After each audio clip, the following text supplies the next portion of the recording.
আসসালামু আলাইকুম বন্ধুরা, আশা করি সবাই ভালো আছেন।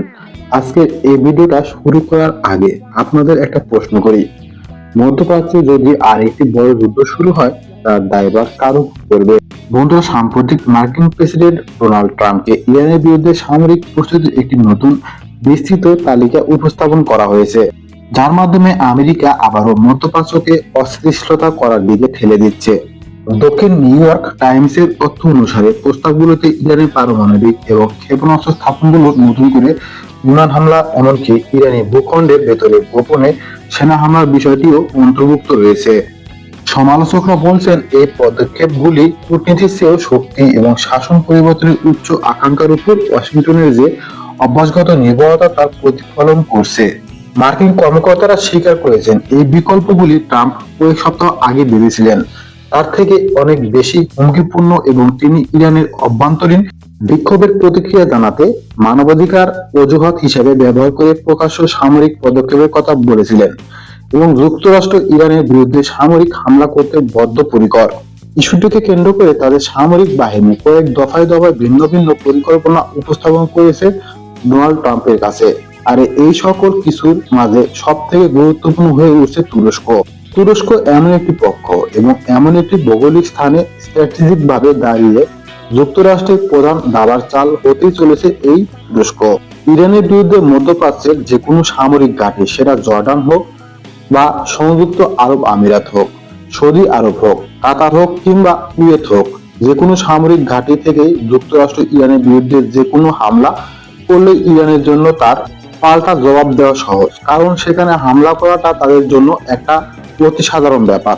তবে যদি তুরস্কের ভেতরে যুক্তরাষ্ট্রের যে ঘাঁটি রয়েছে সেখান থেকে হামলা করা হয় এবং সেখান থেকে ধারাবাহিকভাবে তার মিশনগুলো পরিচালনা করে যুক্তরাষ্ট্র, তাহলে ইরানের জন্য পাল্টা জবাব দেওয়া একটা কঠিন ডিসিশন।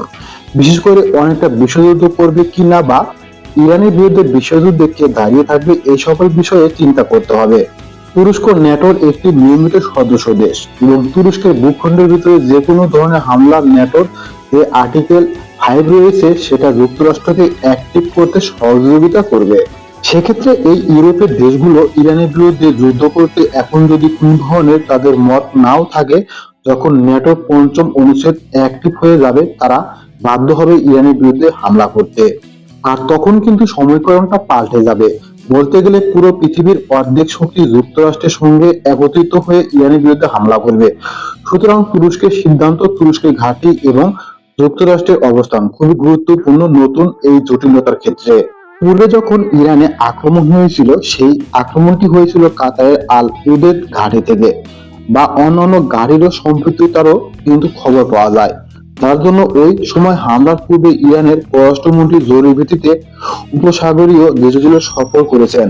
তবে এবারকার বিষয় ভিন্ন। চীনের গোয়েন্দা সংস্থার পরিষ্কার রিপোর্টে রয়েছে, এবং ইরানের পক্ষ থেকে ইন্টারনাল গোয়েন্দা সংস্থার শক্তিশালী রিপোর্ট রয়েছে। এবার হামলা হওয়ার সম্ভাবনা বেশি তুরস্কের ঘাঁটি ব্যবহার করে, যার জন্য তুরস্কের মতো একটি মুসলিম দেশের সঙ্গে ইরানের সম্পর্ক ভালো। এমন একটি দেশের সঙ্গে যাতে সংঘাত এবং পরিস্থিতি খারাপ পর্যায়ে না যায়, তার জন্য জরুরি ভিত্তিতে ইরানের পররাষ্ট্রমন্ত্রী জনাক আগাসি তুরস্ক সফর করেছেন, এবং তুরস্কের যিনি পররাষ্ট্রমন্ত্রী রয়েছেন ফিদান, এবং তুরস্কের প্রেসিডেন্ট মিস্টার ক্রিসেপ তাইয়েপ এরদোগানের সঙ্গে জরুরি ভিত্তিতে বৈঠক করা হয়েছে। যেহেতু তুরস্ক প্রতিবেশী দেশ এবং তুরস্কে এই যুক্তরাষ্ট্রের ঘাঁটি রয়েছে এবং ব্যাপক প্রস্তুতি চলছে, এমন একটি অত্যন্ত গুরুত্বপূর্ণ সময়েও ইরান তার অবস্থান তুরস্কের কাছে পরিষ্কার করেছে যে যদি এই ঘাঁটিগুলো ব্যবহার করে ইরানের বিরুদ্ধে হামলা করা হয়, তাহলে ইরান তার পরমাণু স্থাপনা, সরকারি গুরুত্বপূর্ণ ভবন, এমনকি তার গুরুত্বপূর্ণ নেতাদের রক্ষা করার জন্য কি করতে পারে। এখন এই সকল বিষয়টাই নির্ভর করছে তুরস্কের উপর। এই সংঘাত এড়ানোর জন্য নিজেকে কতটুকু দূরে রাখবে বা যুক্তরাষ্ট্রকে কতটুকু বাধাগ্রস্ত করতে পারবে এই ঘাঁটিগুলো ব্যবহার করার জন্য। যদিও আইনত এই জায়গায় তুরস্কের কোনো ধরনের কিন্তু যুক্তরাষ্ট্রকে বাধা দেওয়ার সুযোগ কম, কারণ এখানে পরিষ্কারভাবে যখন ঘাঁটিগুলো তৈরি করা হয়েছে উল্লেখ রয়েছে যে যুক্তরাষ্ট্র চাইলে তার স্বার্থে এই ঘাঁটিগুলোকে ব্যবহার করতে পারবে। যদিও ওই সময়ের সাথে সাথে অনেক কিছু পরিবর্তন হয়েছে, তুরস্ক এখন আগের তুলনায় অত্যন্ত শক্তিশালী। তুরস্ক তার নিজস্ব সিদ্ধান্ত বাস্তবায়নে এখন ক্ষমতা রাখে, এটা হয়তো আজ থেকে 50 বছর পূর্বে বা 60 বছর পূর্বে ছিল না। তবে প্রশ্ন হলো যে তুরস্ক তার এই শক্তি যুক্তরাষ্ট্রের বিরুদ্ধে প্রয়োগ করবে নাকি যুক্তরাষ্ট্রের সঙ্গে আপ করে তার সর্বোচ্চ ফায়দা নেওয়ার চেষ্টা করবে। ইতিহাসেও কিন্তু এমনটা দেখা যায়। অত্যন্ত গুরুত্বপূর্ণ এই বিষয়টিকে কেন্দ্র করে স্ক্রিনে নিশ্চয় আপনারা দেখতে পারছেন মধ্যপ্রাচ্যের বড় সংবাদ মাধ্যম আল মায়দান এবং অন্যান্য সংবাদ মাধ্যম নিশ্চিত করেছে তুরস্ক অফার করেছে তাদের মধ্যস্থতায় ইরান এবং যুক্তরাষ্ট্রের মধ্যে আলোচনা করতে, যেখানে ইরানের পক্ষ থেকে বলতে পারেনি কিছুটা ইঙ্গিত দেওয়া হয়েছে এবং এই আলোচনায় তারা বসতে রাজি রয়েছে, যেখানে তুরস্কের পক্ষ থেকেও স্ট্যান্ড রয়েছে যে যদি আমাদের ঘাঁটি থেকে হামলার বিষয়টি বন্ধ করার জন্য কোনো কার্যকর সিদ্ধান্ত তুরস্ক নিতে চায় তাহলে অবশ্যই আলোচনায় বসতে হবে। আগেই বলেছি যে আইনে বাধ্যবাধকতা রয়েছে যে ঘাঁটিগুলো কতটুকু বাধা দিতে পারে তুরস্ক এই ইস্যুকে কেন্দ্র করে। এখন বিষয় হলো যে এই যুক্তরাষ্ট্রের সঙ্গে যখনই কোনো দেশ আলোচনায় বসেছে তখনই কিন্তু সুযোগে এই যুক্তরাষ্ট্র আক্রমণ করেছে।